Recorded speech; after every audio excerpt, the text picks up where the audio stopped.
Seperti biasa, di pagi hari kehidupan kami di desa dimulai dengan aktivitas sederhana seperti bersih-bersih, menyiapkan masakan, dan mencuci pakaian. Dan setelah itu saya sebagai suami ditugaskan atau berkewajiban memberikan terapi kepada istri saya yang lagi sakit stroke gitu ya.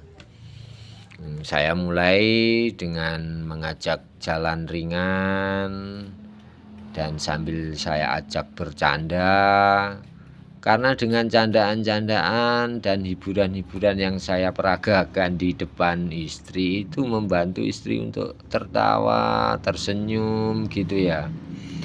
Karena efek dari candaan itu sangat luar biasa untuk penderita stroke seperti istri saya ini. Saya itu setiap hari itu selalu mengajak istri saya itu untuk guyonan, untuk dagelan, untuk ngelawak gitu. Agar dia itu merasa dia itu nggak sakit gitu loh ya.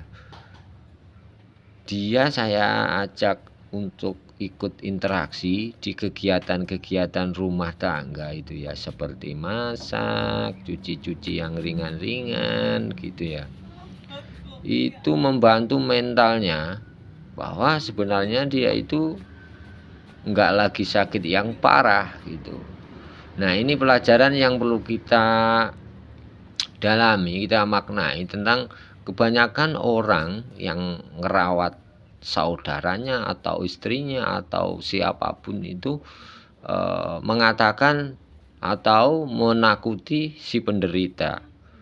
Contohnya kalau makan ngawur, makan sembarangan, atau waktu ngasih obat gitu ya. Saya lihat itu kebanyakan dengan nada menakuti. Contohnya gini, ayo kalau mangan sembarangan kowe ora bakal mari, utawa ayo kowe lek ora gelem ngombe obat iki kowe ora iso mari. Maksudnya kalau seperti ini itu menurut saya itu terlalu menekan ya.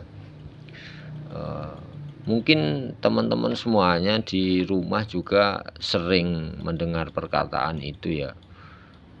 Dan saya mencoba untuk memberi masukan kepada teman-teman semua mungkin yang lagi merawat penderita stroke. Usahakan jangan mengatakan hal tersebut di depan penderita.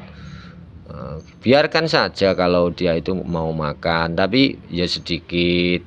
Terus kita itu mengasih edukasi atau masukan atau akibatnya setelah makan ini makan itu pelan-pelan saja gitu ya.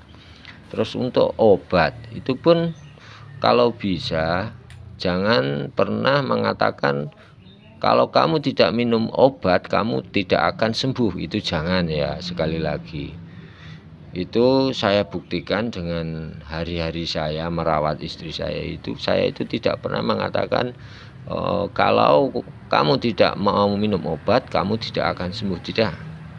Jadi obat itu saya siapkan tiap hari dengan kata-kata yang lembut mungkin ya, dengan kata-kata yang tidak terlalu menyinggung. Terus bagaimana kita merayu agar dia dengan sadar dirinya sendiri itu mau minum obat setiap hari. Kalaupun dia tidak mau nggak apa-apa, nanti menunggu momen yang pas untuk mengatakan dengan nada yang halus mungkin begitu ya. Karena penderita stroke itu umumnya kan mudah tersinggung, mudah marah gitu ya. Kalau saya itu sudah hampir 5 tahun merawat, jadi yang saya pelajari atau yang saya simpulkan dari seorang yang terkena stroke itu ya memang menjadi anak kecil kita harus menjadi seorang orang tua yang menurut kepada anaknya.